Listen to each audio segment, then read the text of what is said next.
Imagine-toi enfermé, seul, comptant les secondes qui te séparent de la mort. C'est pas juste une histoire, c'est la réalité que Victor Hugo nous fait ressentir dans le dernier jour d'un condamné. Dans le dernier jour d'un condamné. Dans ce chapitre 30, tout bascule, les émotions explosent, le temps s'arrête, l'espoir s'éteint. Aujourd'hui, je t'amène au cœur de ce moment intense. Prêt à découvrir ce que pense un homme face à sa fin? Reste bien jusqu'à la fin. Tu vas comprendre pourquoi ce texte est encore aussi puissant aujourd'hui. Mais tout de suite, n'oubliez pas de watcher les vidéos précédentes pour mieux comprendre le roman. N'oubliez pas de vous abonner à la chaîne YouTube. N'oubliez pas de lâcher un bon like comme vous. Donc on se débute par, premièrement, idée principale. Puis on s'y discute. On a premièrement le condamné qui se rapproche de l'heure de son exécution. C'est d'accord. Deuxièmement, il décrit ses émotions, comme la peur intense, la résignation, l'angoisse. Troisièmement, il observe les préparatifs autour de lui avec détachement. Quatrièmement, il pense à sa fille, à sa vie passée et à l'injustice de sa condamnation. Cinquièmement, le temps devient pour lui lourd et oppressant. Sixièmement et dernièrement, il critique la peine de mort et sa cruauté, comme d'habitude. On écrit. Donc voilà, on lit. Le condamné se rapproche de l'heure de son exécution. Il décrit ses émotions, peur intense, résignation, angoisse. Il observe les préparatifs autour de lui avec détachement. Il pense à sa fille, à sa vie passée et à l'injustice de sa condamnation. Le temps devient pour lui lourd et oppressant. Il critique la peine de mort et sa cruauté.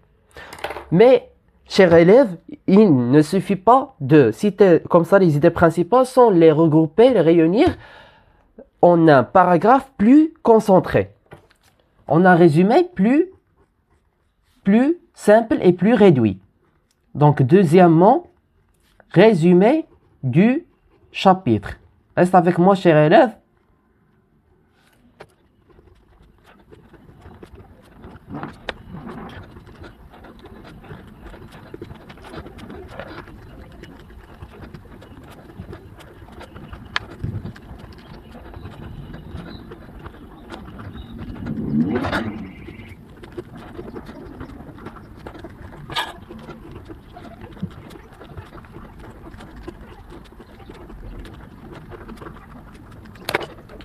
Donc voici le résumé, je vais vous écouter attentivement.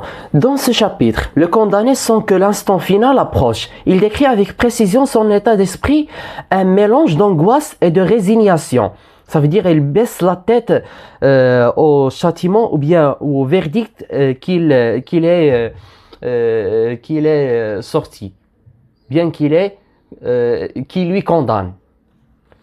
Autour de lui, tout se prépare mécaniquement pour son exécution, ce qui renforce son sentiment d'isolement. Il évoque une dernière fois sa fille et ses souvenirs, ajoutant une dimension profondément humaine à sa souffrance. Le temps semble se figer, le plongeant dans une attente insupportable. Le chapitre illustre l'horreur silencieuse de la peine de mort. Victor Hugo dénonce avec force l'inhumanité du châtiment. Ce moment est l'un des plus poignants du roman. Je répète, vous écoutez attentivement. Dans ce chapitre, le condamné sent que l'instant final approche. Il décrit avec précision son état d'esprit, un mélange d'angoisse et de résignation. Autour de lui, tout se prépare mécaniquement pour son exécution, ce qui renforce son sentiment d'isolement.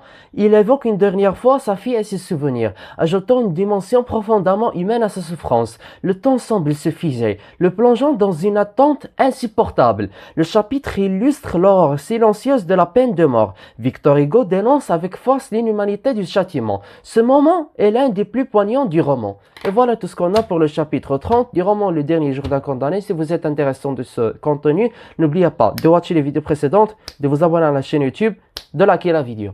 À très bientôt.